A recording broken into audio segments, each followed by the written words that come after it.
Whoa, hello everyone, and welcome to another edition of the Mr. Warren Hayes Show. I, of course, am Mr. Warren Hayes. Thank you all so much for being here. It is such a pleasure to have you here and to talk about professional wrestling for a couple of hours right here on youtube.com/Mr. Warren Hayes or on your favorite podcast application. And look, per usual, as every week, if you wouldn't mind leaving a like on the video or a 5-star review on Apple Podcasts or a 5-star rating on Spotify, that would be very much appreciated. It would be tremendous, actually. Always helps to grow the podcast and so on and so forth. So I'd be very much obliged. Thank you all so very much. Now, before we get into stuff, I want to let you know that this week I was a guest on the Josh Nason Punch-Out podcast that happens over on the Wrestling Observer podcasting network, I guess. Josh invited me to join him, and he's doing a retrospective of all of 2024. And the way he does it, he does one episode and goes over everything that happened in that month on that one particular podcast. And we covered the month of April 2024. He and we spoke about 2 hours. It's tremendous stuff. Man, there is so much stuff that happened in April. It's just cuckoo bonkers, and I was thrilled that he invited me.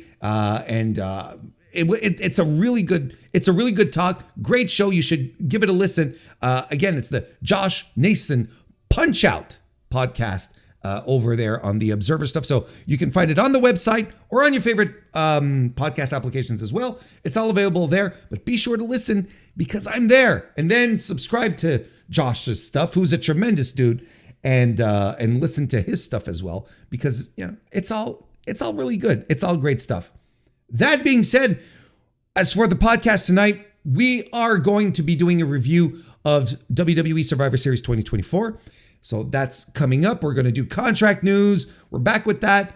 Health updates, a couple of more news items here and there. But listen, nice, tightly packed show for you. Let's get right to it. Thank you very much. How's everybody doing? How you doing, AEW fans? Are you okay?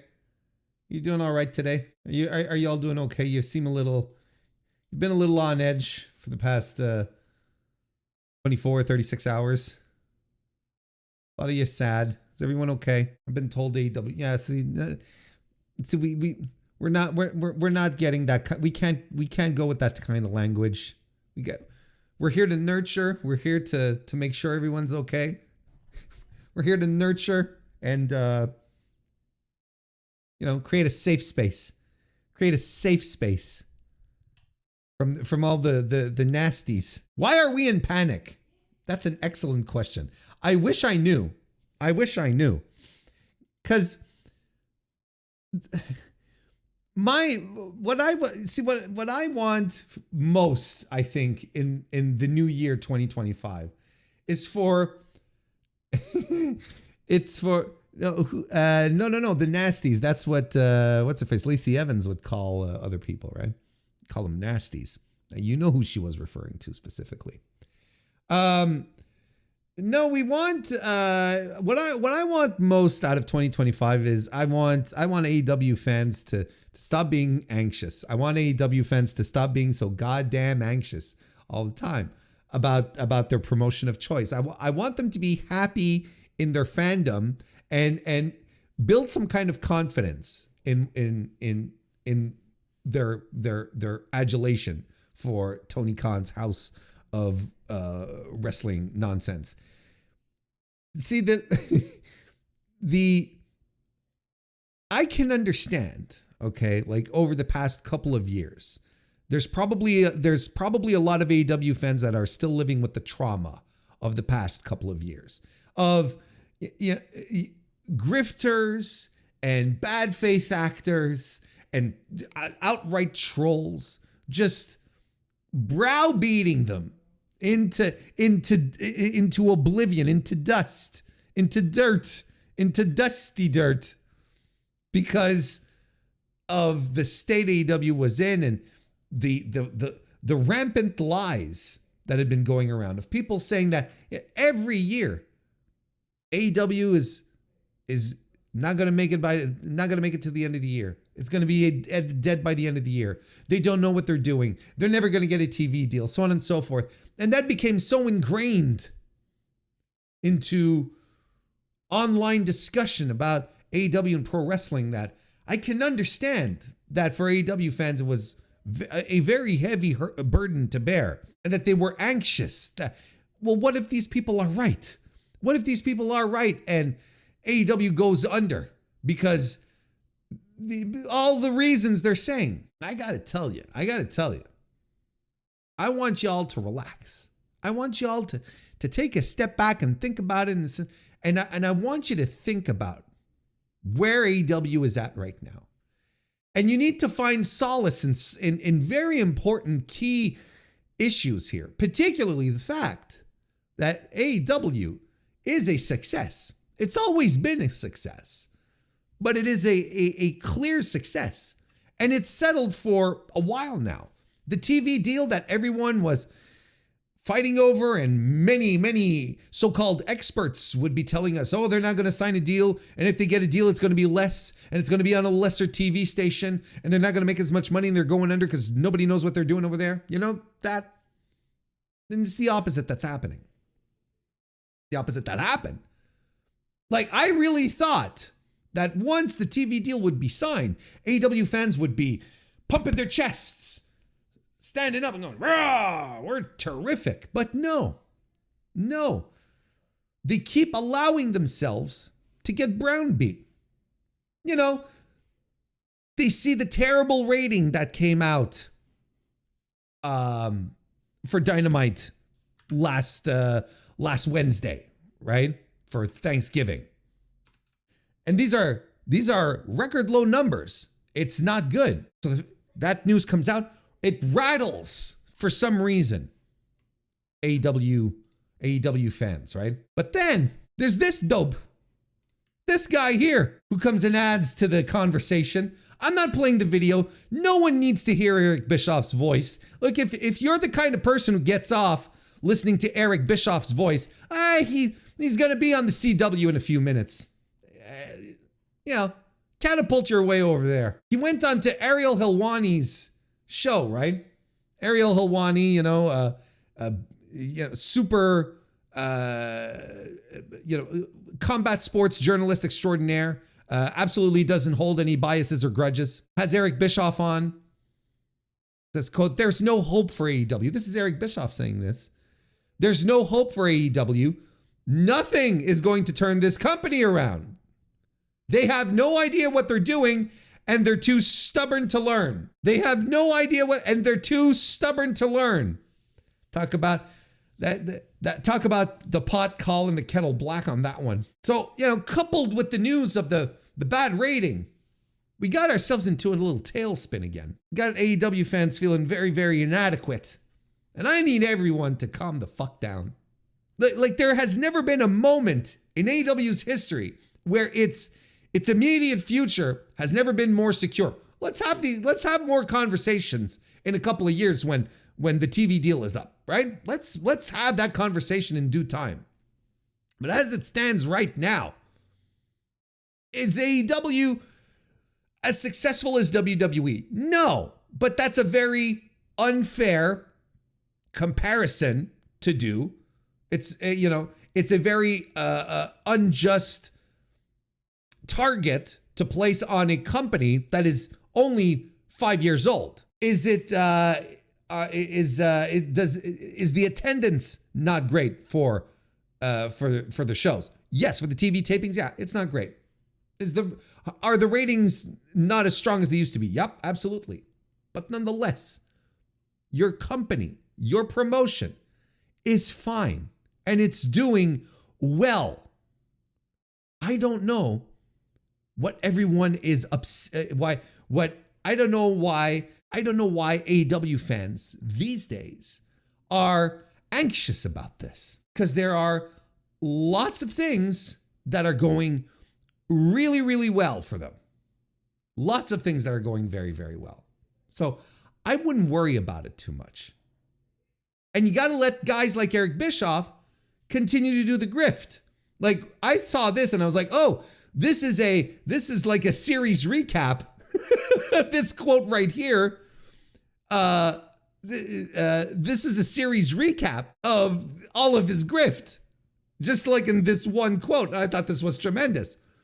But you got to let this guy go, because let's not forget, Eric Bischoff is, he's not exactly, this is what he has to do now to pay the bills. This is what he has to do now to get some cash, to stay relevant, to be able to do some guest appearances on the NXT and on MLW. This is what he has to do. This is a guy who just a couple of years ago, right, declared bankruptcy.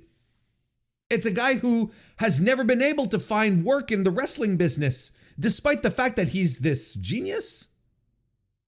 He's supposed to be like this wrestling genius that, completely turned everything around. And shouldn't he be able to do that wherever he goes? Why isn't he more sought after? Why aren't people coming after him? I mean, WWE hired him and then told him to kick rocks. Like, what? Why? What is the situation? What? I mean, if he's this grand oracle of how pro wrestling works, my God, why isn't he working with other people? Why hasn't he started up a promotion, especially since he understands the television business? How come he never started up his own promotion instead of sinking others? Could it be that it's because he'd have to put his own money in it? Oh, that could be. But I mean, he works. I think he works better if he's spending other people's money. I think that's the thing, right? This is where we're at with old Eric. And people don't seem to see through this. 3 years ago, you would have said, nice to see you, Drizzy Fest. Welcome to the chat. You would have said AEW was doing way better than WWE. No, I would have never said that. That AEW was doing better than WWE? No, I would not have said that. But thank you for applying these false pretenses upon me. I appreciate it. There's something here, that I found really interesting. Yeah, because, the thing with Eric Bischoff is that he's supposed to be this business genius, right? That's how he positions himself. This great genius man, great businessman who can take whatever and turn whatever you have and spin it into gold, right? And we were chatting about this in a couple of circles, and then I was reminded, and I don't know how much common knowledge this is here. Does anyone have any recollection of this? Eric Bischoff's beer, which made headlines in the Wall Street Journal in 2011. In Wyoming, a beer brawl breaks out over Buffalo Bill. Two businessmen launch new brews named after Wild West legend. Feud coming to a head. Several hotels bear Buffalo Bill Cody's name.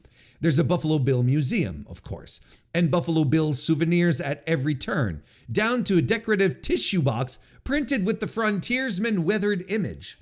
A river rafting outfit boasts on a big sign out front that it was founded by Buffalo Bill's great-grandson. Yet there has never been a Buffalo Bill beer here until now. This summer, two local businessmen each launched a brew named after their hometown hero. Now it looks like the town isn't big enough for both.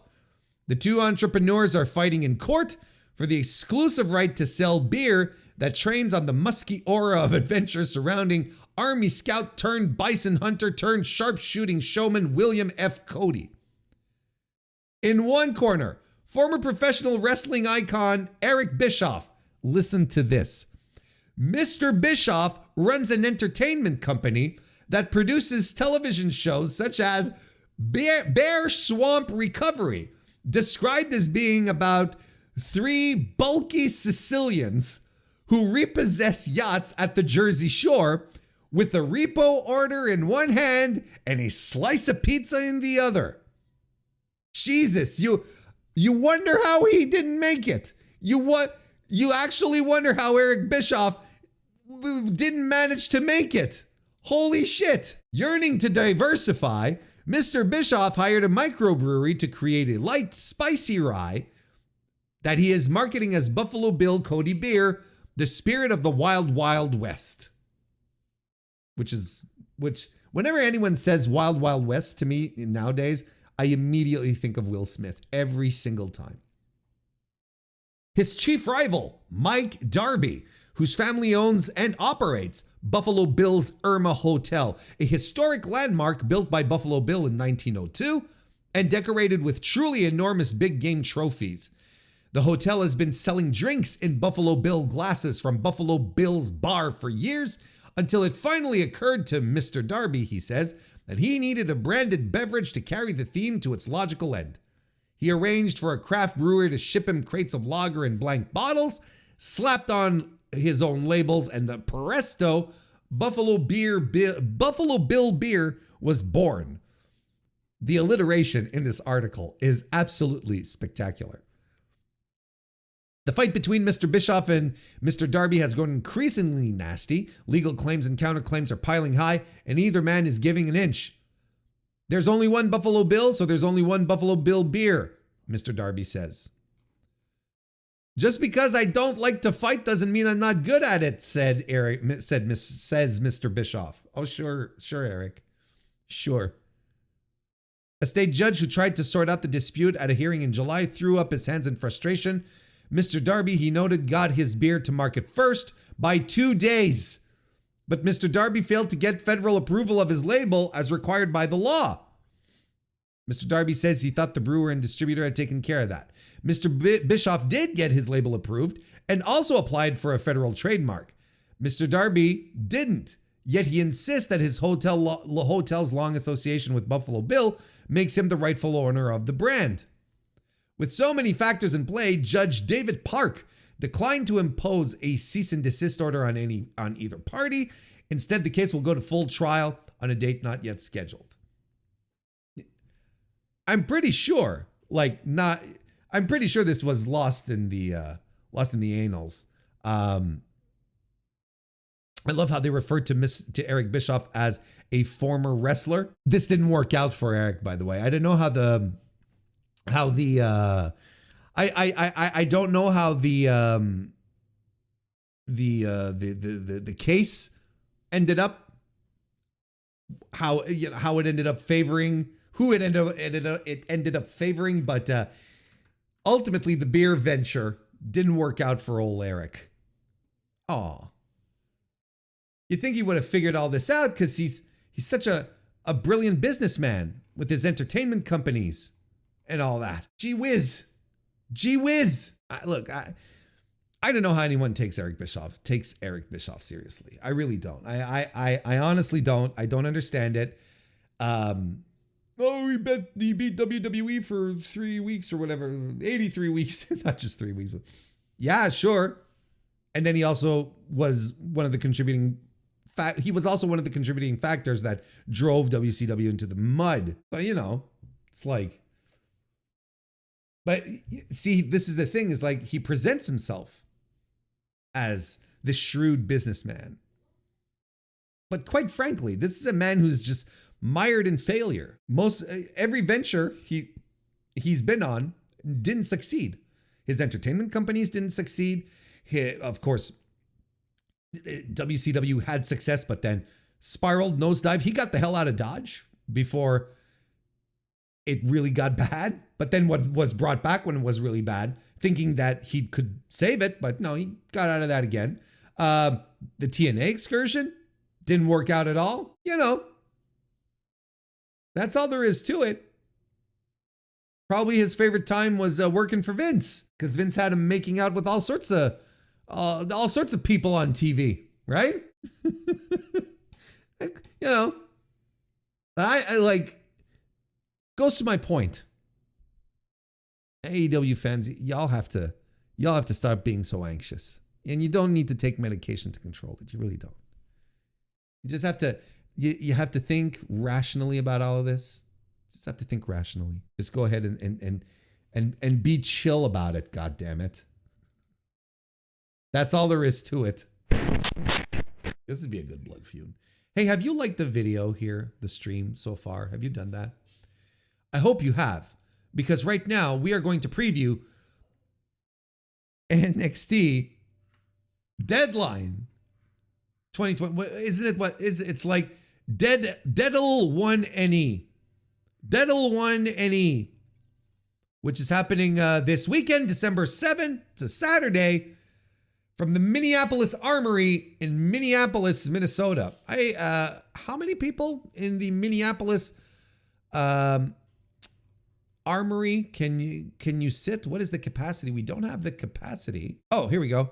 The building was converted from a parking facility to an 8,400 capacity event center and concert venue. Okay. So 8,400 people. Look at this. Deadmau5, Dua Lipa, Falling in Reverse, Halsey, Judas Priest, Hoodie, Motionless in White. There's your wrestling connection right there. Wasn't that the band that played in Rhea Ripley at WrestleMania this year? Motionless in White, right? From Scranton. Megadeth, Machine Gun Kelly, and Pink. Stellar lineup. So we're going to see how many people were able to squeeze in for NXT Deadline 1 NE. Well, look, per usual, I'm going into this very blind because I have, I don't watch NXT on the reg. I say that with my whole heart, and I'm very proud of that. I'm very, very proud of that. So, it's going to be overall a very short preview. I'm not sure I have many thoughts. Let's go right ahead.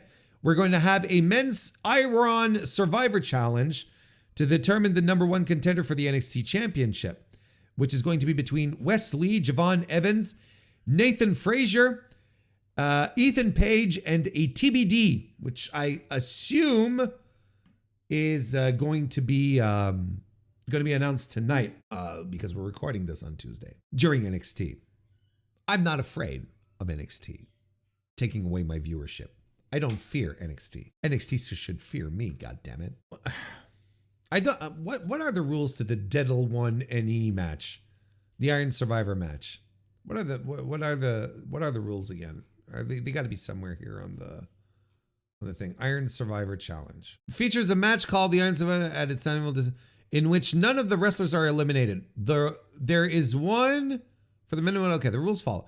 5 wrestlers compete in the match, which lasts 25 minutes. 2 wrestlers start the match, which begin the timer, and every 5 minutes, another wrestler enters, with the 5th and final participant entering at the 15-minute mark. Each time a wrestler scores a pinfall, submission, or being the victim of a disqualification, they gain a point. Points can be gained even before other participants have entered.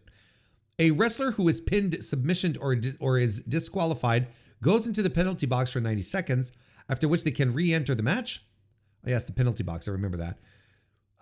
The winner of the match, dubbed the Iron Survivor, is the wrestler who scores the most points at the end of the 25-minute time limit. In the result of a tie, those who are tied enter sudden death overtime.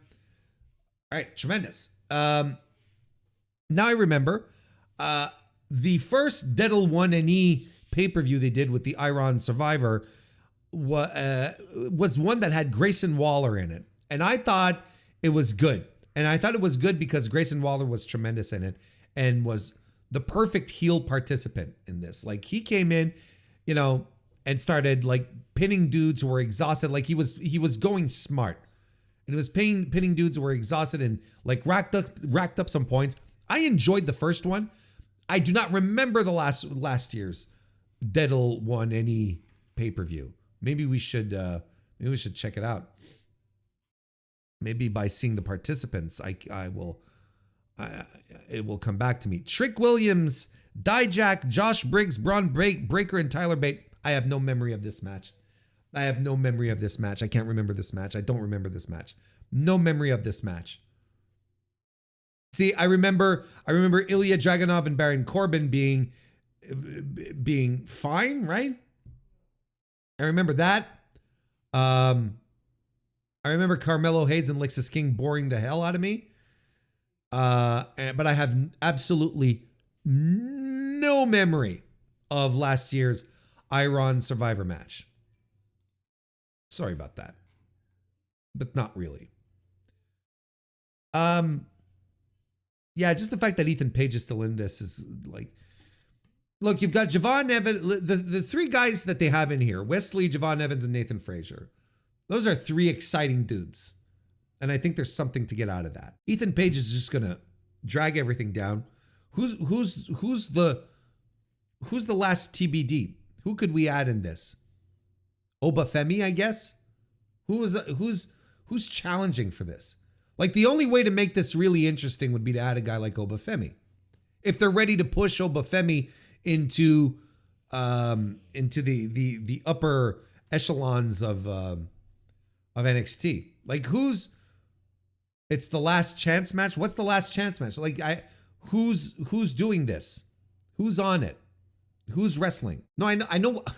To be clear, I know what a last chance match is. I want to know who's in the last chance match.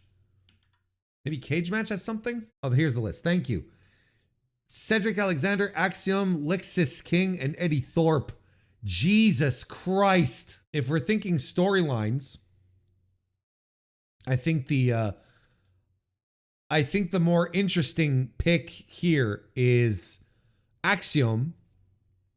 He'll be in the same match as his tag team partner, and they've always had, you know, a little bit of a little skirmish, right?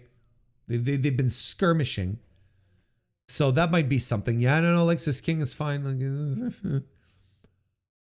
Unless they want to give something to do for Cedric Alexander, who maybe. Oh, that's right. Frazier's doing double duty. That's right. So would Axiom. Do you think we should do that? I mean, if we put Lexis King in there, it's just like the quality of the match drops significantly. Honestly, it'll be a terrible wash. Not excited. Look, we'll see what happens. The thing is that there's three extremely talented pro wrestlers in this match. The question always is with these matches, and the same goes for the women's Iron Survivor match. Is how much will WWE be able to stay out of its own way? I would say not much. Who wins? I don't know. I don't care. I've got no pony in this. Why not Nathan Frazier? Let's make things interesting. Trick Williams versus Nathan Frazier. I could like that. Please start the Iron Survivor match with Lexis King versus Ethan Page just for Warren. I hate you all. Women's Iron Survivor Challenge. Sol Ruka versus Stephanie Vaquer versus Zarya versus Julia versus Ren Sinclair. Boy, oh boy, Ren Sinclair is there to be tossed around, isn't she? This is actually, this sounds pretty good. This sounds pretty good. Quite frankly, this sounds pretty good. Zarya is the Delta, right? And Sol Ruka's pretty good. Like, she, still on the green side, but, and then you got Vaquer in there. You got Julia, which still waiting for her to start throwing shoot headbutts. I don't know when she's going to start doing that, but come on now. Ren Sinclair's going to be tossed around like a rag doll. It's going to be fine. This I'm a lot more into. I'll be excited to see what they want to do with this moving forward. Who's going to be next to fight Roxanne Perez, the prodigy Roxanne Perez. Trick Williams is going to defend the NXT Championship against Ridge Holland. Ridge Holland stinks. I think he sucks. Like, he is the most meathead wrestler I've ever meatheaded. What does that mean? Not quite sure. There is no way this is going to be good. Well, it'll be passable, but it's not going to be a good match. I can't see it being a good match. I think the ceiling on this is 3. I think the ceiling on this, like, let's say both guys really bring their working boots, okay? 3.25. I'm being generous because, again, don't get me wrong. I think Trick has a lot of qualities. He's got some great upside. Charismatic as hell. Has a crowd connection. You can do a lot worse in the NXT than Trick Williams. I think Ridge Holland is he's a meathead. He's a big dopey meathead. I don't know why this guy didn't get tossed for breaking Big E's neck. Not a guy who was an act that you feel like WWE would kind of be a little more pissed. I would have benched this guy. I would have sent him home. Hit the bricks, pal. I don't know what they see in him. I don't know what they see in this guy. That shit that he did with Bubba Ray Dudley, he's terrible. Yeah, so Trick Williams versus Ridge Holland. Who cares? Trick retains. It doesn't matter. Axiom and Nathan Frazier will be putting on the tag team titles on the line against the No Quarter Catch Crew. Between Miles Bourne, this is Miles Bourne, and Tavion Heights. Who is Miles Bourne? Who is Miles Bourne? Who is Miles Bourne? We don't have a picture of Miles Bourne. Who is Miles Bourne? Oh, it's Creator Wrestler number 3. Okay. All right, now I know who this is. Okay, that's fine. It's Creator Wrestler number 3. No jokes, no memes. I believe I'm putting some thought into it, but I think Axiom and Nathan Frazier may be my favorite tag team of the year. I think they may be my tag team of the year. They have had sensational matches, especially in positions where I didn't think they were set up for success. I thought they've been tremendous all year. They've had absolutely the most memorable matches to me on NXT PLEs. Because overall, I kind of think like the tag team situation in 2024 overall is kind of dire. It's not great. Like the great tag teams aren't doing great things. You can talk about the Bucks. You should always talk about the Young Bucks. That's fine. But even so, like, it's not as if they've had a full year of like top to bottom great matches, and now they're probably going to be away from wrestling for the rest of the year, right up until Wrestle Dynasty, right? So, and FTR's been pretty off. The WWE, there are no tag teams that really shine on the main roster. Yes, the Motor City Machine Guns are there, but they haven't been exactly lighting the house on fire. They haven't been on any pay-per-views either. Bishamon over in New Japan per usual, but they're good. Don't get me wrong. But I feel like there's a ceiling. Yeah, the Outrunners are a fun little tag team, but I think my favorite tag team of the year. I don't think their work is like crazy special. They work a gimmick and it's fantastic. By the way, nice to see you, Joseph with it. Welcome to the chat. To be honest, I'm sort of juggling between these two guys and Magnus and Rugido over in CMLL, who are a tremendous tag team. When I say those two, I between Axiom and Nathan Frazier and Rugido and Magnus, those would be my two choices. It's a bit of a coin flip. I feel like tag team wrestling has been very, very mid this year. There hasn't been like a real interesting focus on it. I don't think it's been exciting anywhere, I just don't know. I don't know. Yeah, you know what? Like, here's the thing. I think that Axiom and Nathan Frazier are going to lose the titles because I think they're finally going to do the breakup angle, and they might get into a tiff here that might explode in the Iron Survivor match.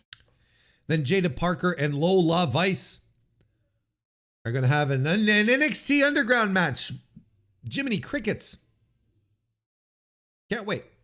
NXT Deadline NE. Yes, there will be a review. There will be a review next week on the MrWarrenHayes show.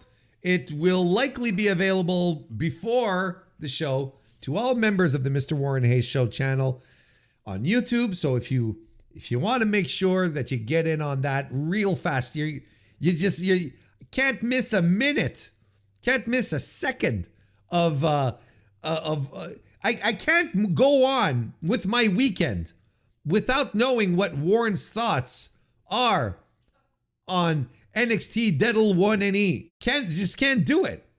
Well, you know what it did. Well, you know what to do. Go to youtube.com/MrWarrenHayes. Join the channel. Become a member. And that'll be delivered unto you on Sunday. But I'm not doing that on the Saturday. On Sunday, sure. Trust me. Let's do some contract news, health updates. Let's start with some little... There's a few things. There's a lot of injury news. A couple of things about contracts, or at least contract-related things. First and foremost, Josh Alexander recently commented on his free agency. TNA wrestling star Josh Alexander is feeling both excited and nervous with free agency on the horizon. Alexander's contract with TNA is set to expire in February 2025. With just a couple of months left until that expiration date, he appeared on Insight with Chris Van Vliet and discussed how he is approaching the process. Quote, February 15, I'll be a free agent. I mean, TNA announced they extended me, picked up my year extension on February 14 last year. So yeah, heading into free agency for the first time. Equal parts nervous, equal parts excited. Obviously, there's the one end of the spectrum where you're like, nothing might come of this. Like, you have to be realistic. I have kids, I have a wife, I have a house I pay for, and stuff like that. He has a house he pays for. He has a house that he pays for. Ignore me. I could just do wrestling because I love it. Because that's all I've ever really done. That's kind of what's led me through this business the entire time.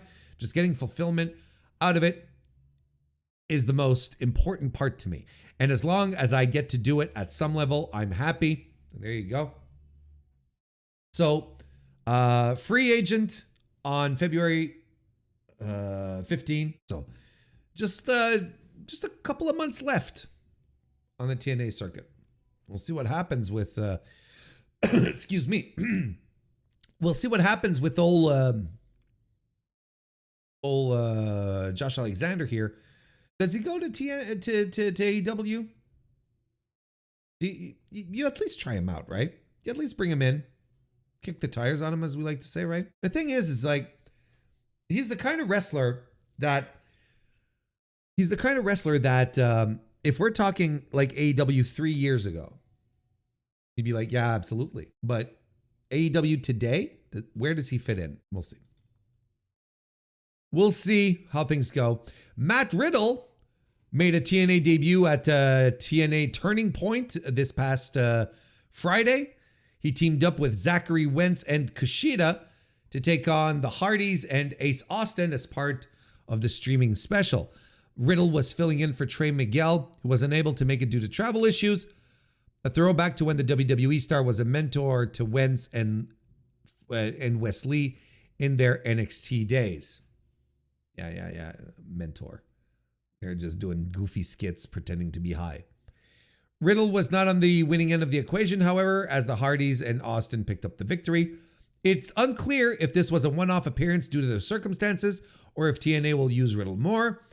As early as February, he said he had talks with the company. He is currently the AAA Cruiserweight Champion and has been making appearances for MLW in addition to working various indies.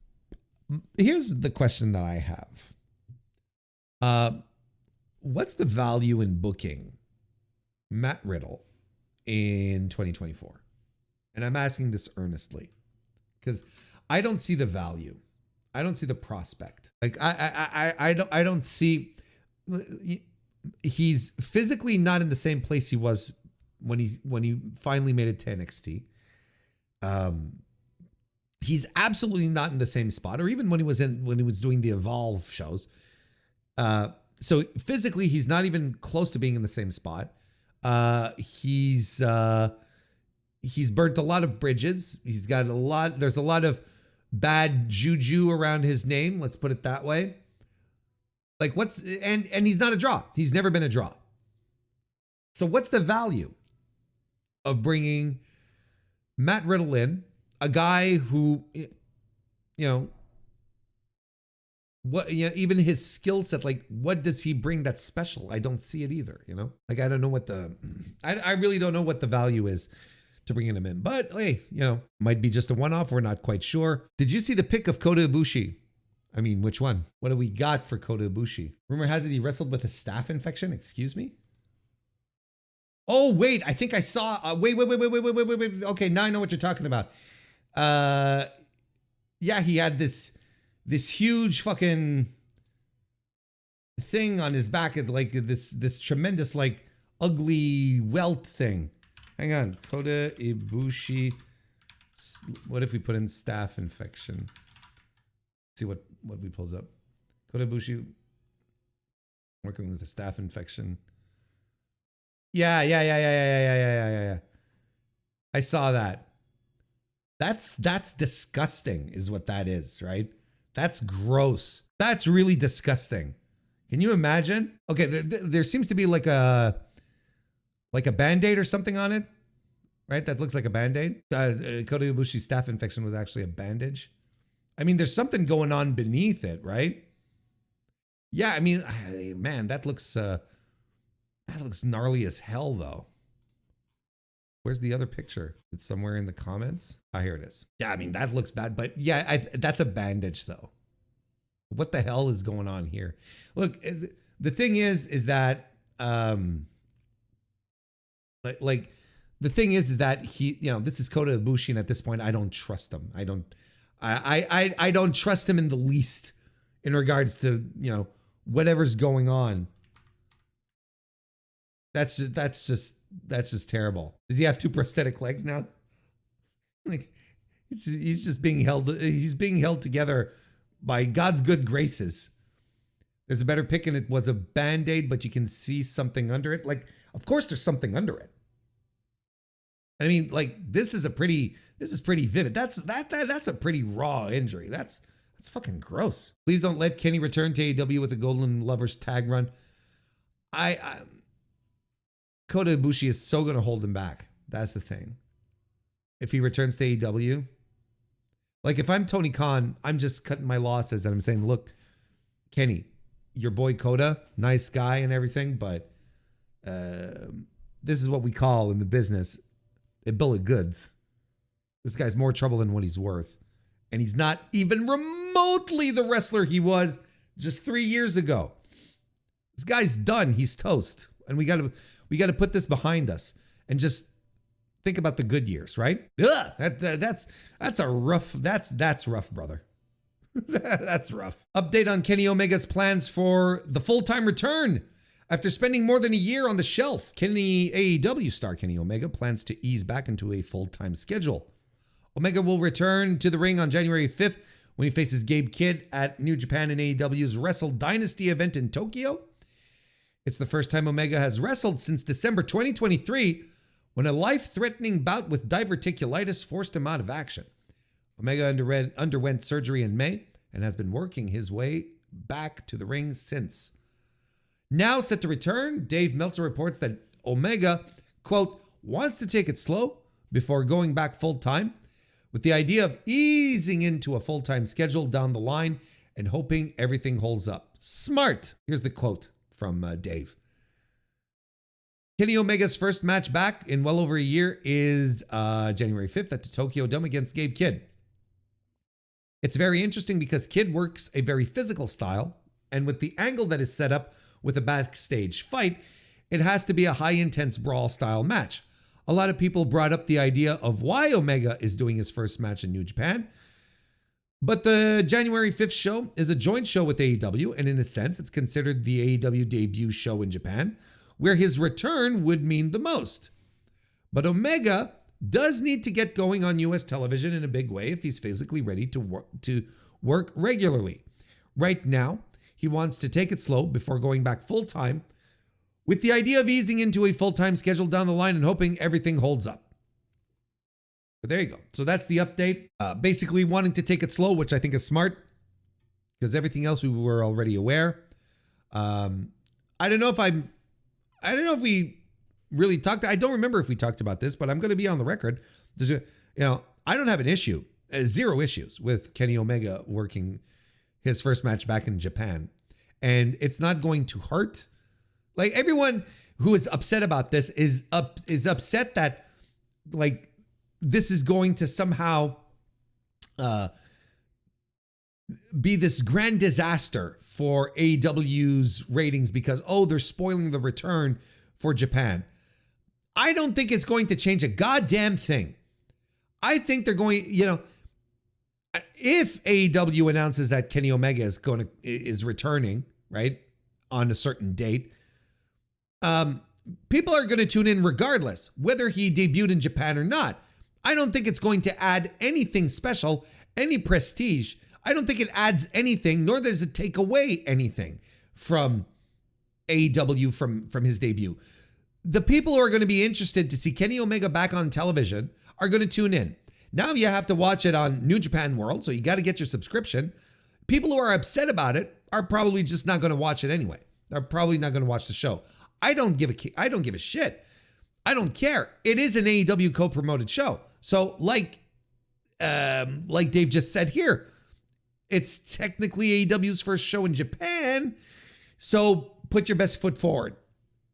Bring in the guys. Like, this is what makes a lot of sense to me. And there's no reason to get upset about this. It's not going to. Kenny Omega having his first match back in AEW on a Dynamite is not going to move the needle any different than Kenny Omega's first match after doing Wrestle Dynasty on AEW Dynamite. Just doesn't change anything. Let's try and go through these a little quicker. Adam Copeland he gave an injury update on his site. He says, I feel good, ready to get back at it. Copeland has been away from AEW since suffering, a fractured tibia at Double or Nothing this May. The injury happened during a barbed wire steel cage match where Copeland defeated Malachi Black. Copeland jumped off the top of the cage. He landed feet first and broke his leg. Recently, it was reported that Copeland has been cleared for physical activity. He seems to confirm that in an interview with the Leafs Nation. I feel good, he said. My brain forgets I'm 51, but my body quickly reminded me, yeah, you just jumped from 21 feet, asshole. Like, that's technically 3 stories. You're 51, quit it, but I feel good. I'm ready to get back at it and to get busy again. We don't need to know what you were doing with your free time at home, Adam. So he will soon be on the way back. Juice Robinson is officially injured, and he will be out of the Continental Classic. After just one match, Juice Robinson is out of this year's AEW Continental Classic due to a possible broken foot. I think Fightful Select reported that he broke his tibula, which fucking sucks. So that's not good news. Taking his place is Commander, who, according to Tony Khan, will join the field of the Gold League as the Gold League first alternate, and the upcoming schedule will be adjusted accordingly. I don't know what schedule needs to be adjusted. He's just subbing in. It sucks because Juice had just come back from injury, right? He had recently just come back from injury, so that really sucks. That's some bad news. Sucks for Juice. But look, as far as the Continental Classic goes, I'm glad they're doing an alternate and they're not just doing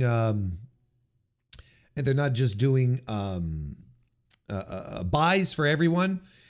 The thing with the buys is that then what's interesting though is then you're forced to rethink your booking, because for sure it has some kind of impact somewhere.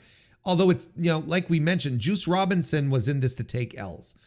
So it probably wouldn't have had that as significant an impact than if it had been Ricochet or had it been, Will Ospreay or, those would have been significant losses that really would have changed the complexion of the tournament. Here, well, it's kind of a one-for-one scenario. You can throw Commander in here, where Commander is used to taking L's. He's not seen as a top guy, so he can take all the losses that Juice was supposed to take. Not that big a deal. I dare say that this is a bit of an upgrade. And I mean, I like Juice. I like Juice a lot, but Commander in here might be a bit of an upgrade. There's a couple of matches. Commander versus Will Ospreay kind of, Ricochet and Commander's got, we got some injuries following Survivor Series. Jimmy Uso and Bronson Reed are both injured.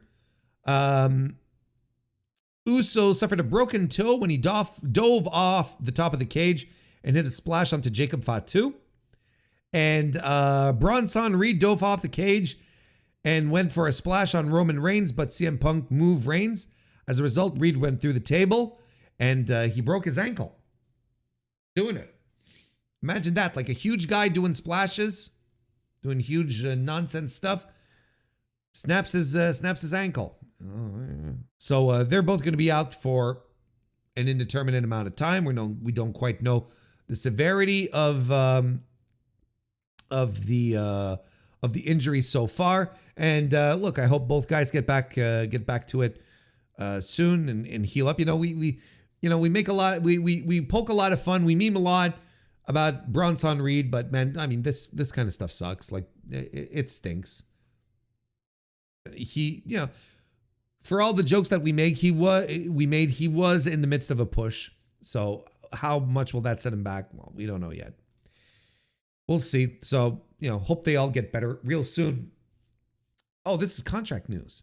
I should have put this up with the contract news. Gunther is finalizing a new multi-year deal with WWE.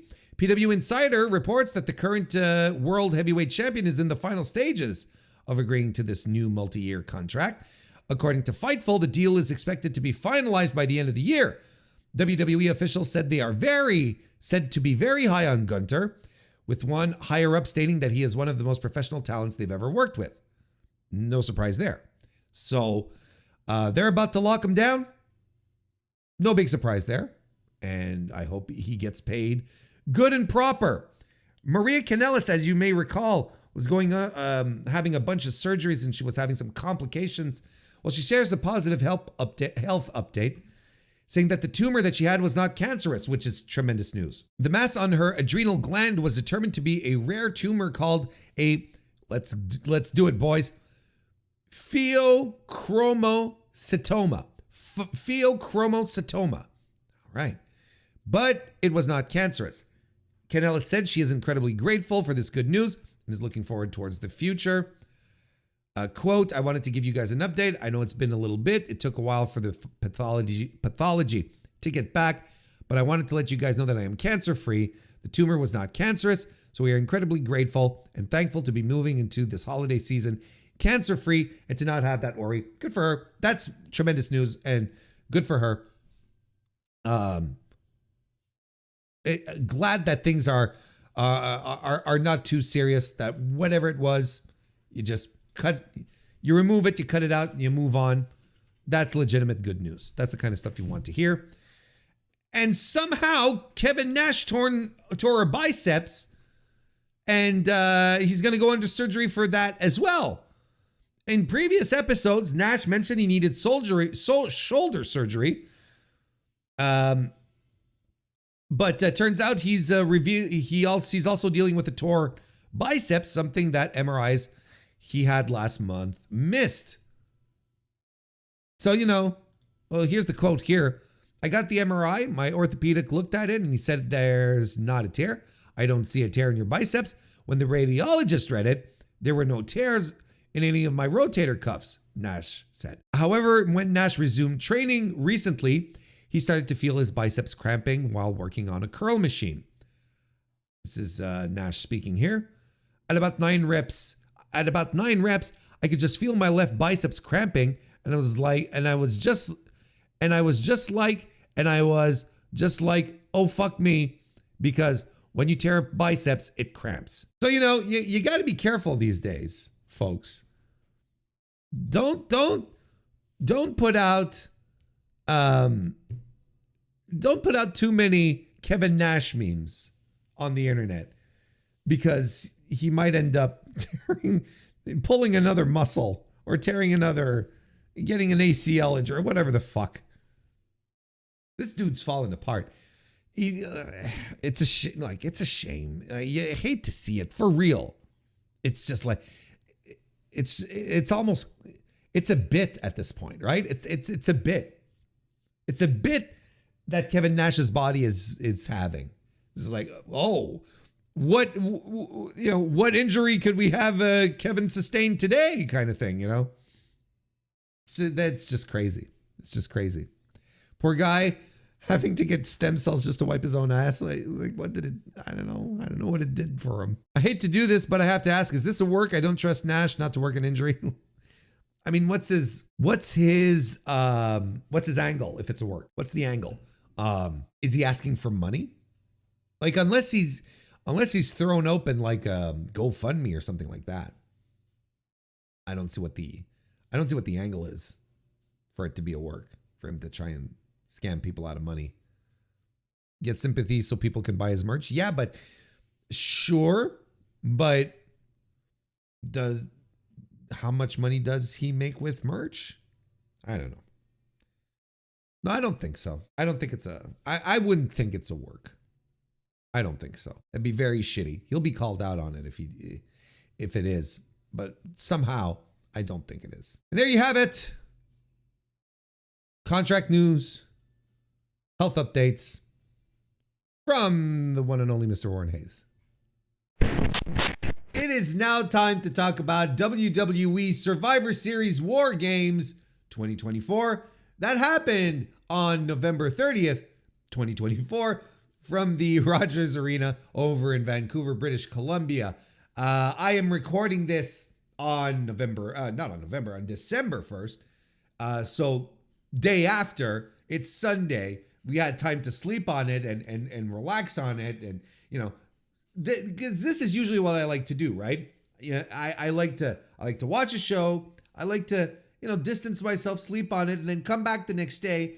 Sometimes, I'm a little more illuminated on things. Sometimes you sort of let the feeling pass and it helps. You let the feeling pass and it helps you be perhaps a little more objective in how things went down and so on and so forth. Or, it just ends up justifying how you were feeling as well. If you're feeling the same thing as you were the night before, well, then you're like, well, I was kind of right last night. Everything's fine. And it turns out that I'm feeling the exact same thing as I did watching the show itself. And that is miserable. But miserable, I might be playing it up for effect here. But this was not a good wrestling show. And anyone who tries to tell you otherwise is a diehard, die-in-the-wool WWE fan. And there's nothing wrong with that. You can be a fan of whatever you like.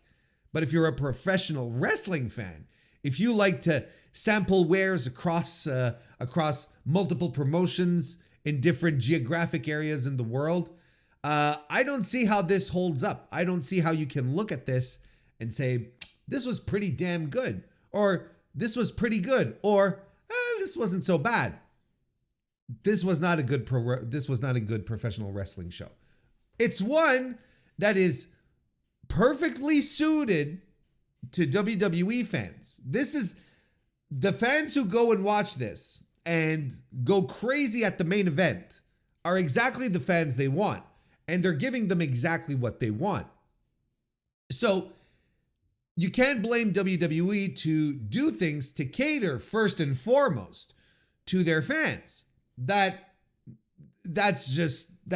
makes perfect sense, right? Does WWE really want me as a fan? I don't know, probably not, because they're not doing stuff for me. And I've got other places that exist that do stuff for me. So if you're into the bloodline stuff, if you like, basic ass intrigue, if you like watching the same stories about mistrust and mistrust over and over and over again, well, I mean, this is the show for you. Like, this was the main event for you on top of it all. But if you like to watch professional wrestling, which is kind of like, what we're doing here, which is kind of what WWE specializes in, well, maybe you found this to be a little more tedious than you expected. let's start by talking about some numbers before we get into the show itself. Although you've got a pretty good idea already where this is going to go. WrestleTix is reporting that there were 17,417 tickets distributed at the Rogers Arena last night. I think WWE is reporting 17,828. And if we're going like, if we're fluffing up the numbers by 400 people, I mean, that's not so bad. We've seen wrestling promotions do a lot worse than just like 400 people, right? I mean, this is another successful outing, right? 17,000 people locked into the arena. An arena that's, I believe the capacity is around 19,000 for basketball games. So when you consider, like they do the minimal stage setups, right? Have you noticed this? They started doing minimal stage setups for the pay-per-views so that they can get more people in, which is smart, right? That's what you want to do. You don't need, excuse me, you don't need the big video screen everywhere all the time. They do these other formats to just be able to get more people seated in the building, and it works out because then your venues look practically full, or end up being practically full, and they look full. So yeah, about like I'd say 19,000, like that's usually for a basketball game, right? 19,000, 19,500, something like that. So not bad. I don't think this is a bad. Hot take. I don't think putting 17,000 people in a building for a wrestling show is a bad. I don't think it's a bad thing. Hot take. Look at me with my top tier analysis here going. No, like this is very good. Like there's no. I was reading an article earlier today on a website called Daily Hive, which is a site that reports on stuff happening in Vancouver, I guess. And there was an article in their sports section, specifically about ticket prices for WWE Survivor Series. They say that the ticket prices were plummeting. The article says that, and this was published yesterday, so the day of the show. They were saying that at the offset, Upper Bowl tickets were at $255. This is all Canadian, by the way. $255 Canadian. And then dropped this week, tickets in the 10th row going for $178. And right now, standard admission seats in the lower bowl are as low as $106, which would be, maybe like $80 American, something like that. So the ticket prices, when they say they were plummeting, we're talking about day of, which again is a smart strategy. But, there's some of us who have been observing a softening of WWE attendance. I'm not saying that it's dropping. I'm not saying that suddenly it's as disastrous as AEW levels. We're not talking about that. I'm not even close to drawing that comparison, but we have noticed a certain softening of attendance to WWE shows. Not a tremendous drop. It's not things where you're like, oh, look, it's nosediving. A softening. And this type of article sort of reinforces that, whereas not that long ago, this show would have sold out in a blink.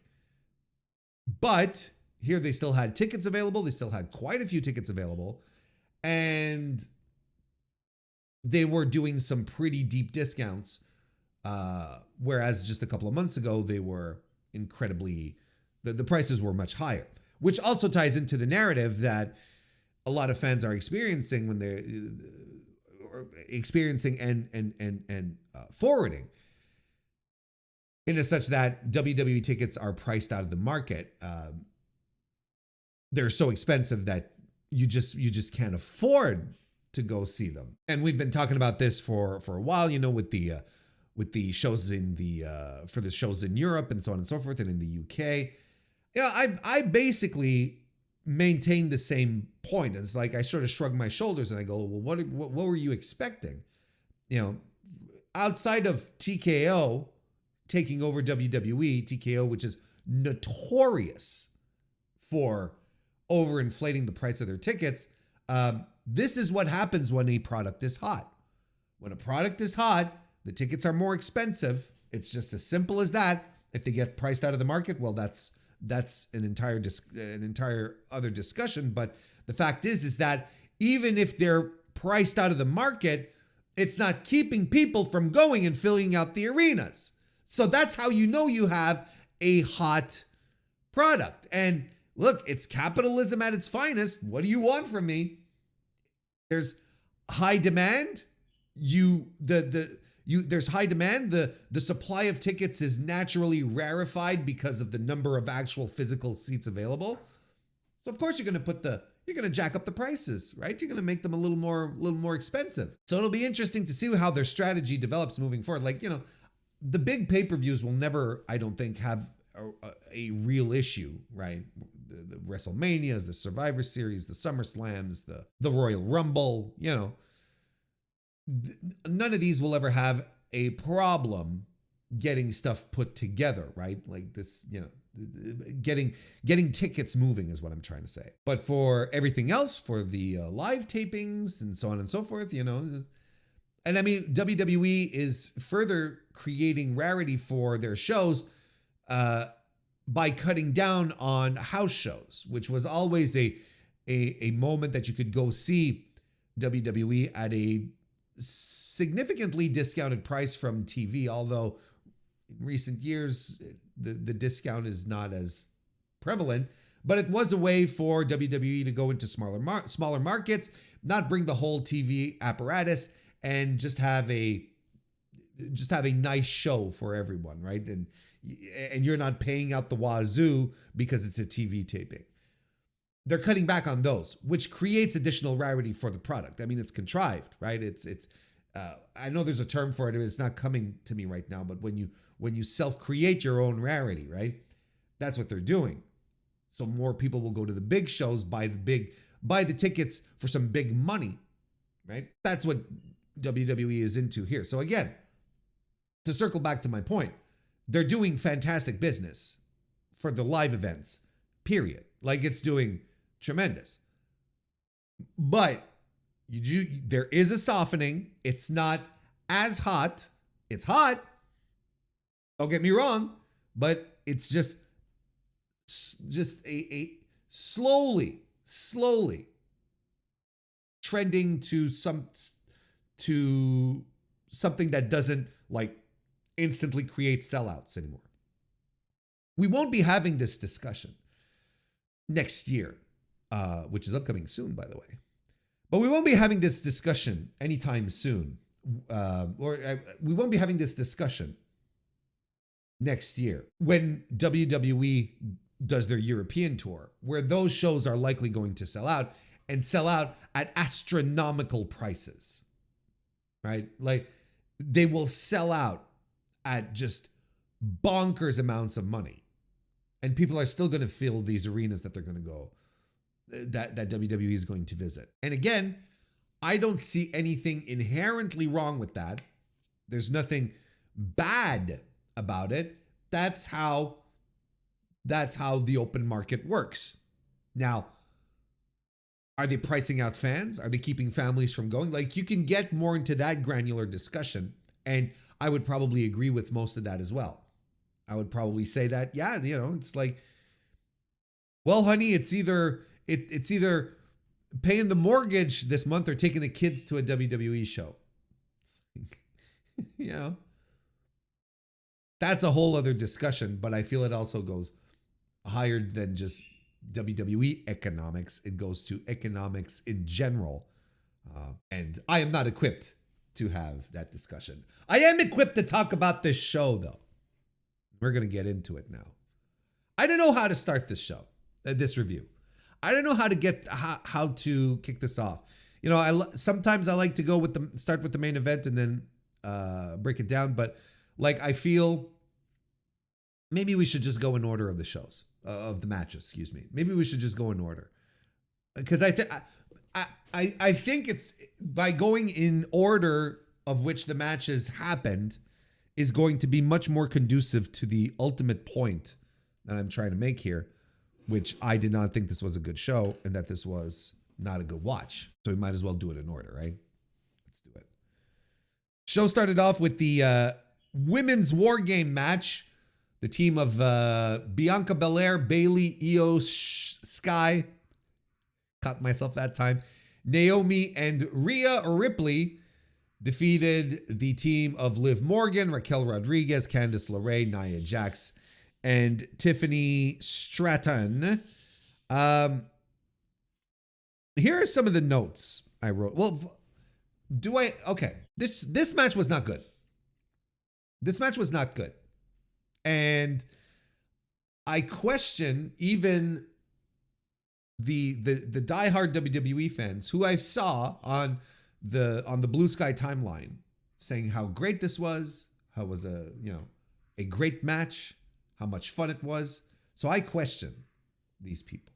I sincerely do. Have the standards been lowered so bad that this match can happen and people are still going to clap for it? They're still going to pat everyone on the back and say, nice job, boy, what a great time. And I understand at the same time that to a degree, from some people anyway, women's wrestling has always been graded on a curve, so to speak. It's like, well, and this is always something that comes up where it's like, oh, well, they put in a lot of effort and they should be commended for that. No, like, shouldn't they be commended for putting on great wrestling matches? Wouldn't that be like the reason to pat them on the back? Because everyone should put effort in their job. Like, everyone should put effort in what they do, especially when you're trying to entertain people. You should be putting in effort, right? You go see a band and the lead singer's not into it. He's working your schlub of a hometown and he doesn't want to be there. He's excited to get to Montreal. Well, I mean, I may be speaking from experience here. He's excited to get to Montreal, which is the show he's doing tomorrow. It's a Thursday night in my sleepy ass town.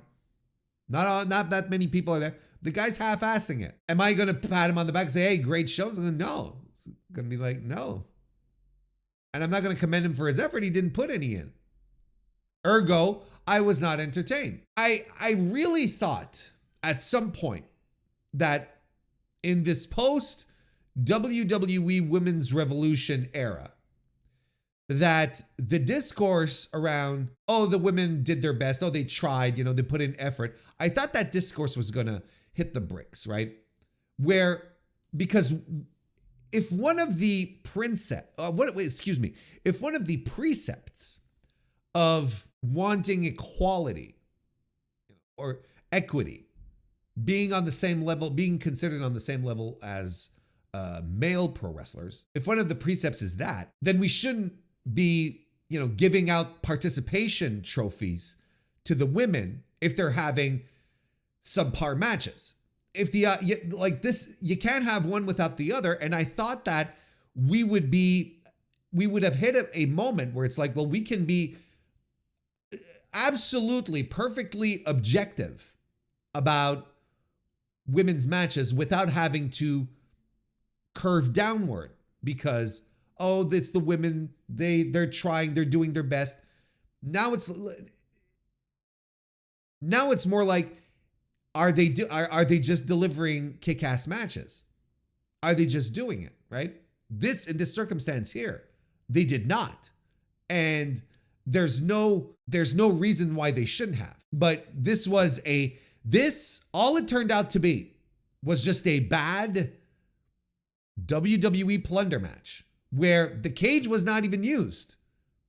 Didn't really throw each other into it, didn't grate the faces. Like, take away the cage, and all you're taking away, remove the cage from the match, and all you're taking away is the Io Shirai, Tiffany Stratton spot from the top of the cage, which is tremendous. Don't get me wrong. Tiffany Stratton doing her swanton as Io does the trash can gimmick that everyone was really excited to see. Like, the only thing that really got a pop in this match was Shirai climbing to the top with the fucking trash can, which was spray painted in Io Shirai's colors. Io Sky, I'm sorry.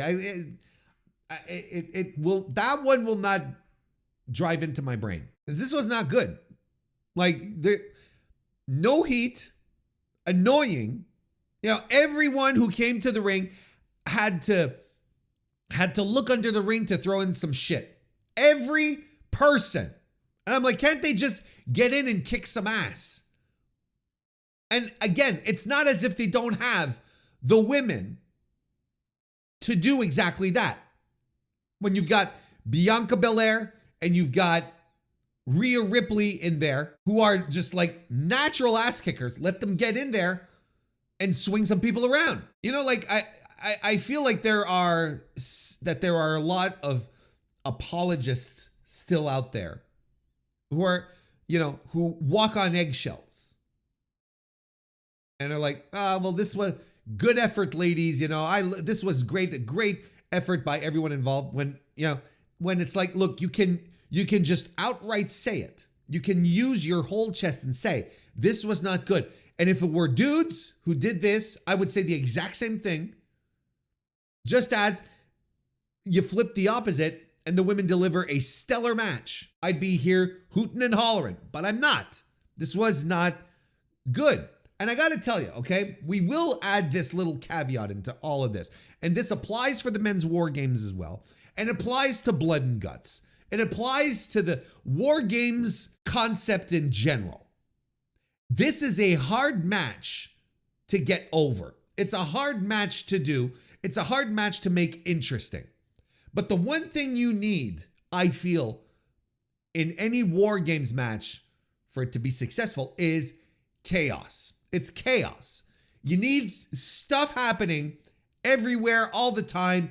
People being violent with each other. But here you use the same old WWE thing where it's like when someone gets knocked out and they roll to the side and they agonize for 120 seconds, as opposed to having someone like go at them and sort of like put them in a headlock, beat on them some more. It's one of these over sanitized, overproduced WWE matches where it's like, no, we got to make it clear that this is the thing that's happening right now, which is fine.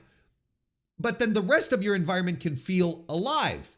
The rest of your environment can feel like a living, breathing match with people doing minimal, doing shit, but doesn't need to be focused directly on them. But no, we're all going to head to the sides of the ring and lie on our backs for 2 minutes just waiting for our spot. Right? It felt sterile. That's how it felt. Felt sterile. It felt like, you're in a lab, you're controlling an environment. And it was controlled to the point that you could actually see the structure of this match. It didn't feel organic. It didn't feel natural. You could actually see the structure of this match where people would do things and then you'd see, oh, now they're waiting for spots. Now, this is coming up next. You could see the movements of this match, and it wasn't good. It wasn't good. And the offense, it was all so soft. Everything was soft. And the chair shots were just terrible. They're bringing in all this plunder and they're not even using it well. Nia Jax, who, they keep billing her as this killer, this huge, dangerous participant, right? She's swinging the chair like she's swinging a porcelain doll and she doesn't want to break it. It's ridiculous. And everyone's blowing spots in this match. Everyone's blowing spots. And, and then there's this one spot that's completely blown where Io Shirai is coming up from the side of the ring. She's at the top. I mean, because she wants to do the dive thing, right? And she's at the top of the cage is what I'm trying to say, not the ring. She's at the top of the cage. And Candice LeRae then climbs up after her, right, to try and drag her down.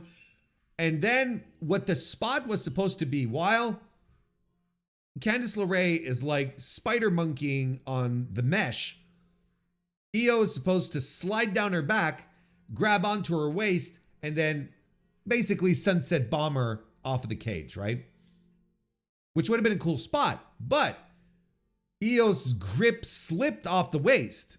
So Candice stayed in her spider monkey position, which is what you should do, because the spot was flubbed. You know, the spot did not work out. So it would have looked dumber. I mean, I'm thankful that Candice didn't go through with the motion, because it would have looked dumber for her to actually do the spot. Then they sort of redid it, like, you know, the first thing Io does was she gets back up and she punches her in the ass, and then they sort of set up and do it again. You know, like, everyone is blowing stuff in this match. And then, you know, we get the moonsault and swanton spot that I talked about already. And then, of course, you got to do the stupid cash-in gimmick, right? You got to do the cash-in gimmick here with Tiffany Stratton, who's like, because she's in front of both Liv and Nia, and she's going, who should I cash in on?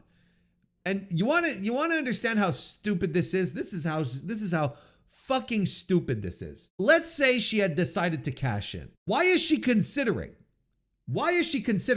covering Nia Jax? Because the referee would be like, no, you can't cover her because she's on your team, right? Or is it, if she cashes in, does this mean that suddenly, like, everyone is fair game? Both of them are fair game, and if she cashes in, she wins the title. But then does that mean that she wins the War Games for her team?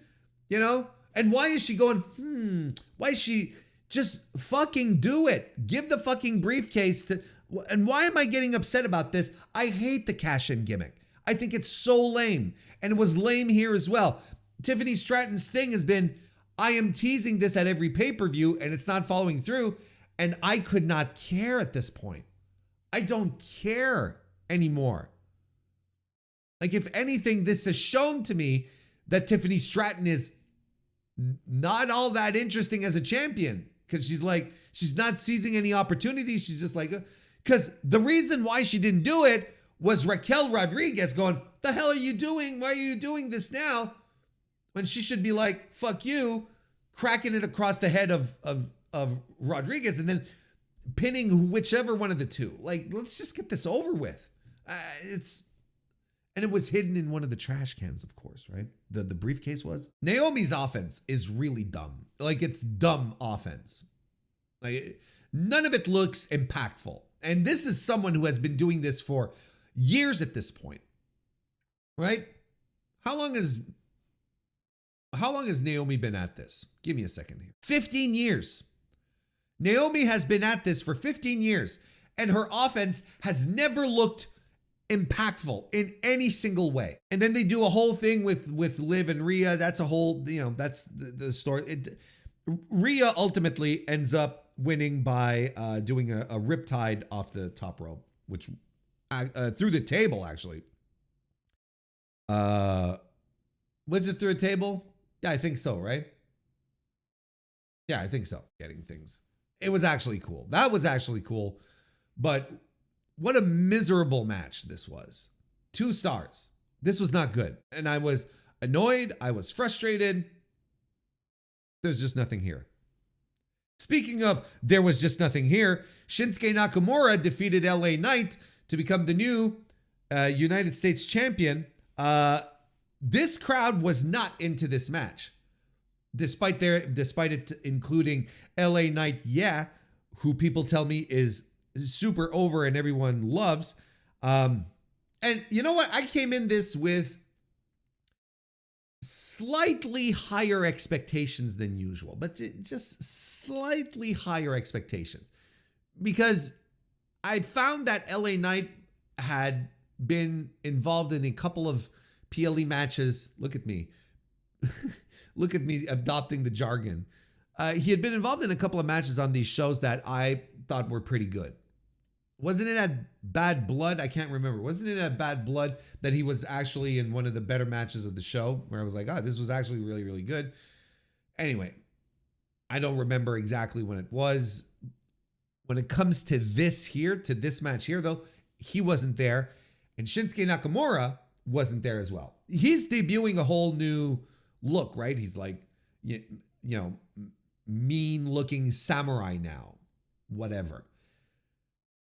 And I was talking to some folks who said, isn't it nice to see? Who said, isn't it nice that badass Shinsuke Nakamura is back? Like, is it? Is he? We're about to find out. You know, he's got the cool entrance. Here's the thing with Nakamura. Shinsuke Nakamura has never had a not cool entrance. Whether it be the theme song or the whole package put together, Shinsuke has never been want for a cool entrance. The cool entrances have never been a problem with Shinsuke Nakamura as a professional wrestler. The problem with Shinsuke Nakamura, in WWE at the very least, is that he doesn't deliver. He doesn't go above and beyond. He does nothing. He is the king of stale style now. And he has proved it once again in this match here. So I don't care how badass the entrance looks. This Shinsuke is nothing. He provides nothing exciting. It's just plain, uninspired, paint by number stuff that he looks completely uninvested in. And we're not done talking about people who are uninvested in matches. Let me tell you. The crowd, like I said, though, the crowd is not into this except to chant LA Knight, yeah. And I really don't have any notes. Shinsuke wins with the Kinshasa, and this was a mediocre match. Was a mediocre match. I gave it 2.5 stars. But it's just like, this is Shinsuke Nakamura now. And like I said, he's been dusted off for his biannual push. And he's going to do this for a while, and then they're going to put him back in the closet until they need him again. Braun Breaker defeated Ludwig Kaiser and Sheamus to retain the WWE Intercontinental title. And there you go. That's how you get me fired up. This is what I tell you all when I say WWE could give us great wrestling matches, but they choose not to.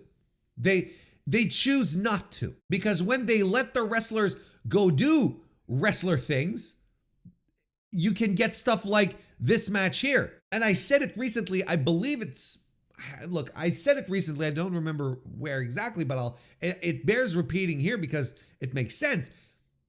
WWE is very hot right now as opposed to its competition, and it excels at everything better. It excels at it, and they're better than the competition is at many, many things except pro wrestling. And I said, I believe this, that if WWE were ever to figure it out, that they could deliver great quality matches on the regular, there would be no competition. Then there truly would be no reason to go elsewhere, because Breaker, Kaiser, Sheamus, that ruled. Hard hitting, well put together, well wrestled match with some great intensity, just pummeling each other at points, dropping each other, and Braun Breaker. Look, you got to realize just how good Braun Breaker has become since moving up on the main roster. I mean, in NXT, and this is what I maintained from the start. In NXT, back in the pandemic, when he debuted, essentially, we were also desperate wrestling fans. We were, look, everyone was desperate just to latch onto something and have something fun, entertaining, right? So Breaker comes out. He's got this whole different vibe about him. He's got this energy. He's got, comes across like a big dumb jock, and you're like, all right, let's go. He's got something different. He starts getting clipped on Twitter a bunch. People get excited about his work because of it. And then next thing you know, they make him NXT champion, where I was like, this is not a good idea. They shouldn't do that. This guy's not ready. And ultimately, he proved that he wasn't ready because his championship run really wasn't spectacular. They retool his character a little bit. They try to make him a heel and so on and so forth. But really, once he gets to main roster, they figure out how to work this guy. They figure out how to make him work. And he's been tremendous. He really has been breaking out of, no pun intended, breaking out of the shell that they had created for him. Now he's phenomenal. Like that diving shoulder block that he did to Ludwig Kaiser on the floor, where he just jumped in on screen, that was tremendous, you know. And you didn't need to overly contrive the camera shots like WWE loves to do. The guy just was literally Supermaning his way into the camera. Like it was a great move. People pop for it. Lots of things to pop in this match for. Sheamus was absolutely fantastic. Ludwig Kaiser, perfect heel in this circumstance where you've got two bruisers, two guys who just love to beat people up. And Kaiser he is the perfect, super smart heel to just like sucker them into stuff or weasel his way out of things. He was tremendous the whole way through. The shillelagh shots on Sheamus were disgusting. That's what they were. They were disgusting. And Sheamus took them all. He's a madman. And he's got these big blisters and on his back and his arm. You know, he's opened up a little bit. All of this was fantastic. Sheamus was remarkable, like he usually is. You know, I have a pretty solid track record of loving, post 2020 Sheamus matches or post 2019 Sheamus matches. Like, imagine for a second, you go back to when Sheamus was world champion, and instead of the smiling, happy to be here, pale as everything guy that he was, imagine kick-ass brawler Sheamus, like being world champion back then. I think they really would have had something. They still have something with them. They still have something with Sheamus, but they'll never pull the trigger on him again. Like, that ship has passed, unfortunately, which is why a lot of us were very intrigued at the idea, when news of Sheamus's contract was coming up, we were sort of scratching our chins and going, well, I wonder how that'd work out in AEW, right? This was phenomenal. And you know what? It was the first match that truly felt organic and got the crowd into it, right? When Sheamus was doing all this cool shit on the floor, he's doing the forearms to the chest thing. He did it to both dudes, Crowd was into it. And what does he do? He turns around and he celebrates with the crowd, right? He jumps into the audience and he's chest bumping people and he's high-fiving the crowd. And you're like, see? This is great. And I'm sure this wasn't scripted. Maybe he had a little talking to in the back. It's like, that wasn't part of the plan, Sheamus. You shouldn't have done that. But I'll be damned if this wasn't the match that woke up this crowd and got people invested in it. I thought this was a tremendous piece of business. 4 stars out of 5 for me. It's unquestionably the match of the night. I will not entertain other arguments. This was the match of the night. Gunther defeated Damian Priest to retain the consolation prize. I cannot believe that the story that they were telling here is that Gunther is having uncertainty, that Gunther is having self-doubt. Walter having self-doubt. I cannot believe that this is the story they're telling with this guy who is supposed to be an absolute killer. Self-doubt because of Damian Priest.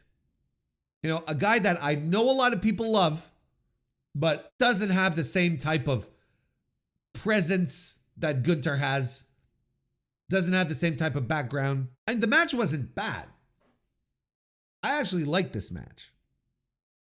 I thought it was a good build as Damian Priest sold the shoulder, and then you had Gunther, smiling, and coming in and just working the shoulder, a shark tasting blood kind of thing.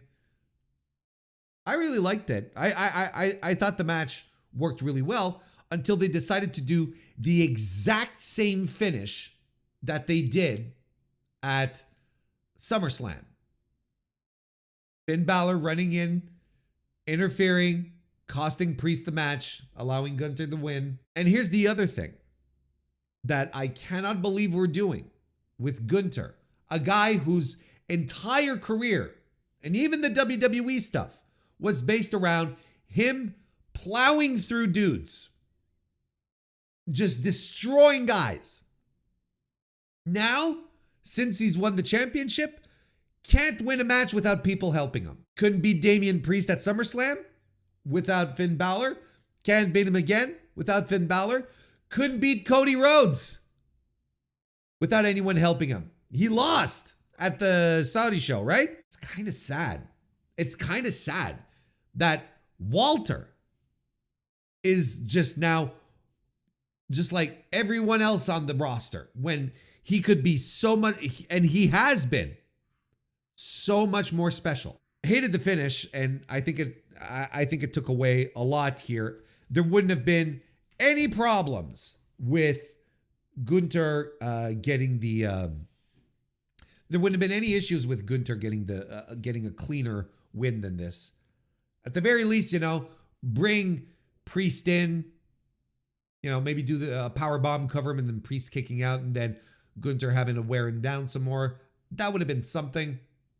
But we led right into the finish after Finn attacked him. 3.25 stars for me. And then the men's War Games match, where the OG Bloodline and CM Punk defeated the Bloodline. Remember what I said at the start when I said that WWE is absolutely right in creating things for their fans, first and foremost? This is exactly it. This is a match right now that stands on Cage Match at 8.16. And we know why. It's because of the CM Punk, Roman Reigns interactions that people were losing their minds about. Because this was an extremely, like a bare bones average match, but that had all these callbacks with the Usos getting back on the same page and Sami Zayn returning to the fold, and then the CM Punk wild card. What is he going to do, right? Because there always has to be mistrust in the Bloodline angle. That's only and all what it is. That's all the Bloodline angle is. It's who doesn't trust who. That's all they do. That's all it is. People tried to paint this off as some great TV, but it's not. It really isn't. It's the same thing that's been recycled over and over again. And now it's CM Punk who is the guy who we cannot trust. Until the end of the match, where CM Punk earned the trust of the OTC. I thought it was really funny that Jey Uso got introduced last,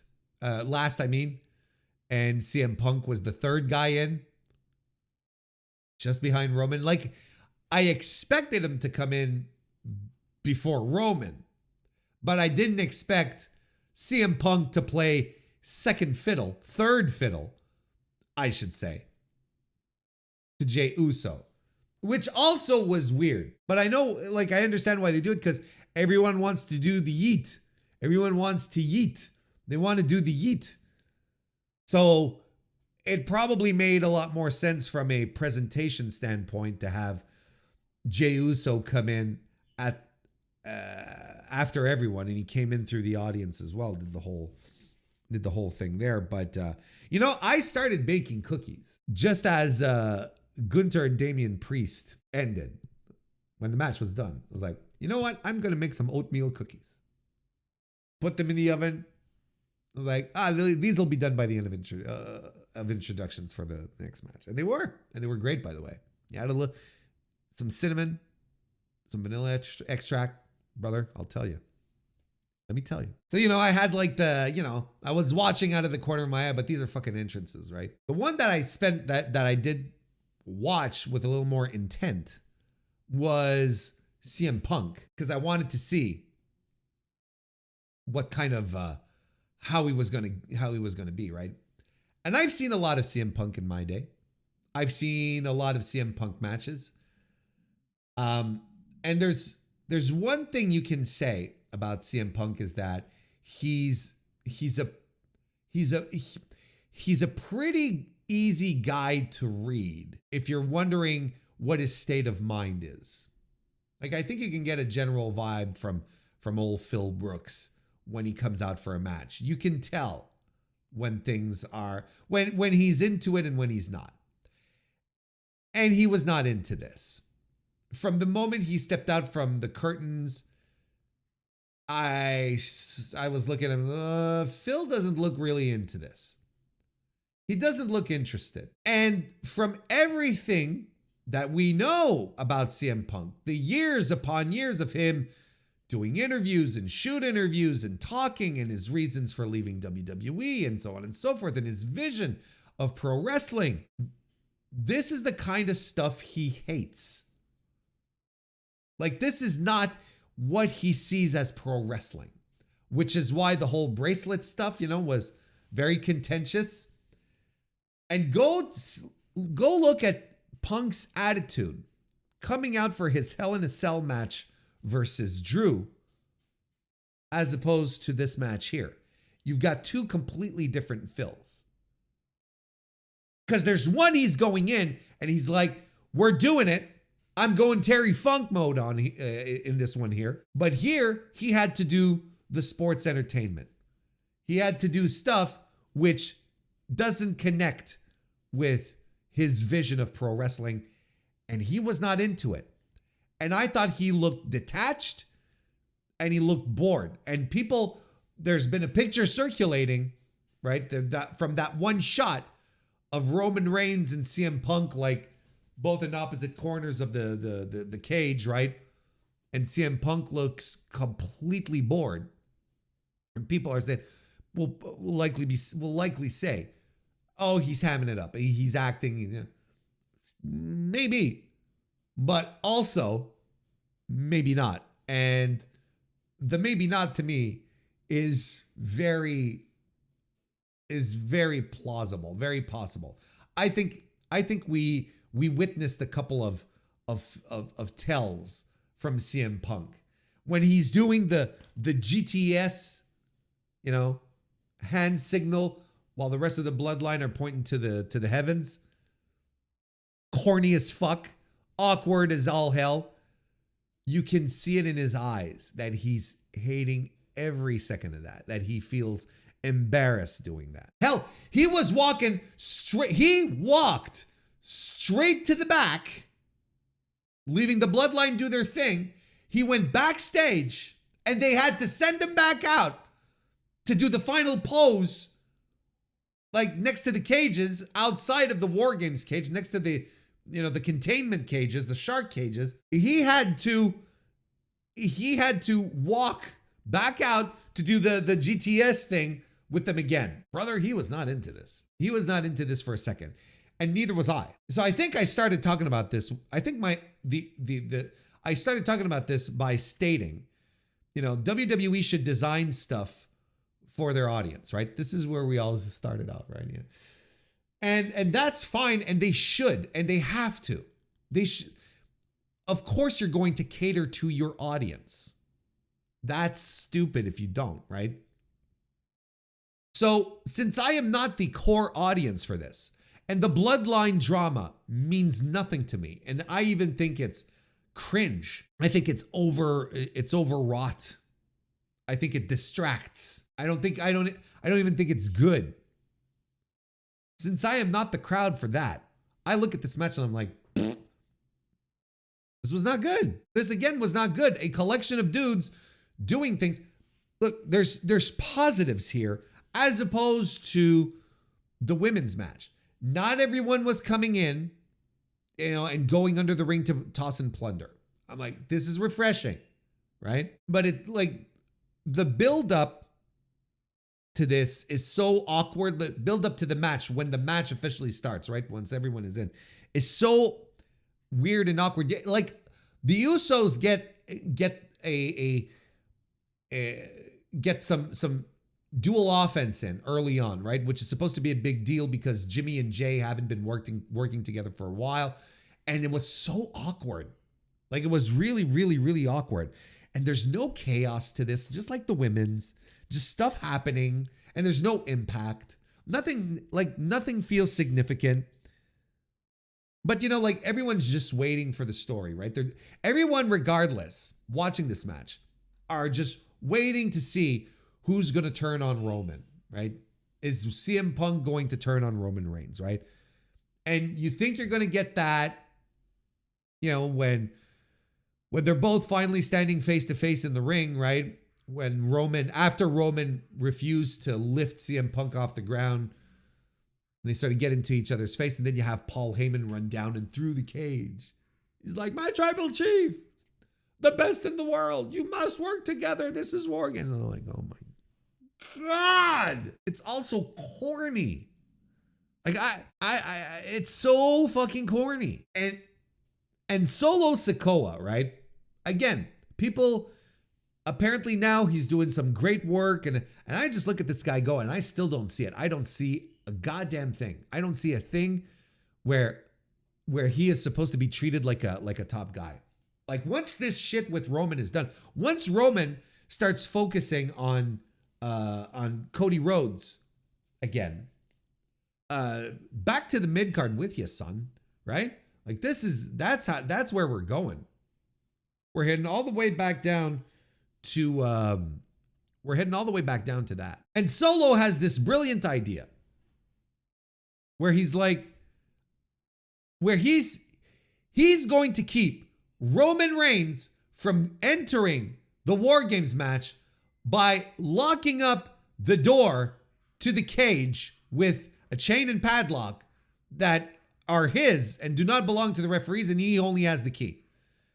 So he has this brilliant idea to lock the door to a cage that does not have a roof to keep Roman Reigns from entering.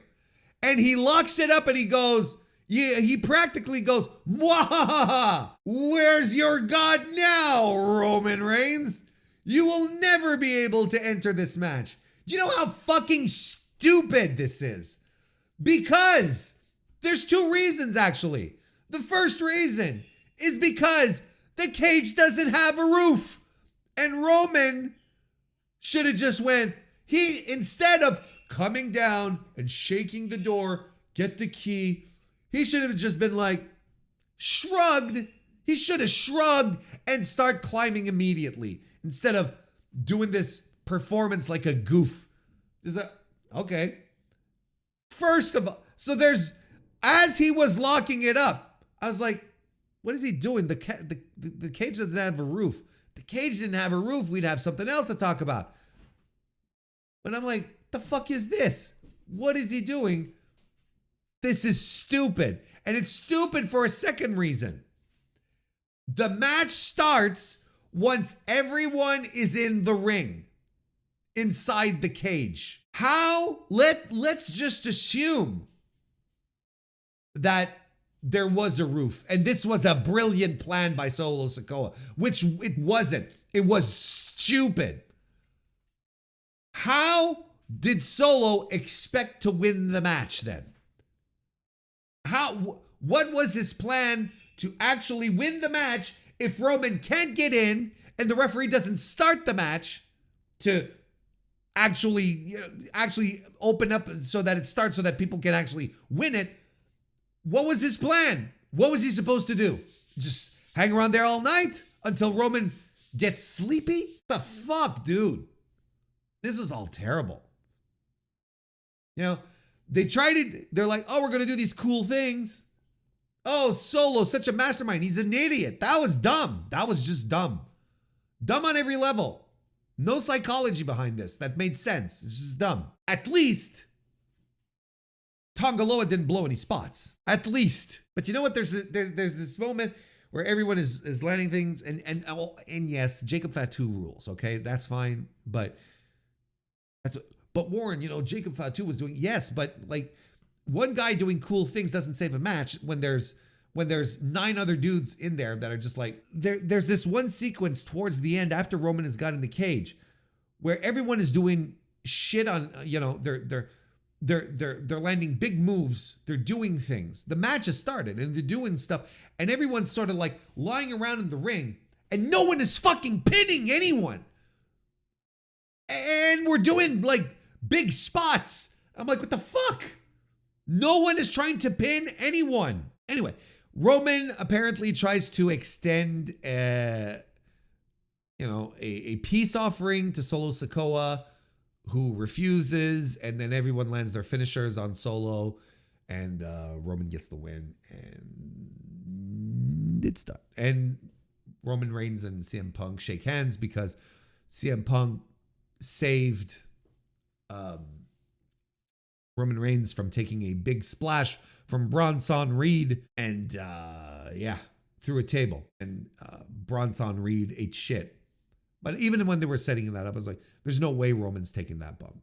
There's no way Roman is taking Bronson Reed flying off the top. Roman's not taking that.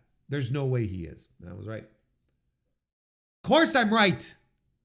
Anyway, 2.25 stars for me, this match. Just like uninteresting, kind of tedious, awkward, dumb stuff.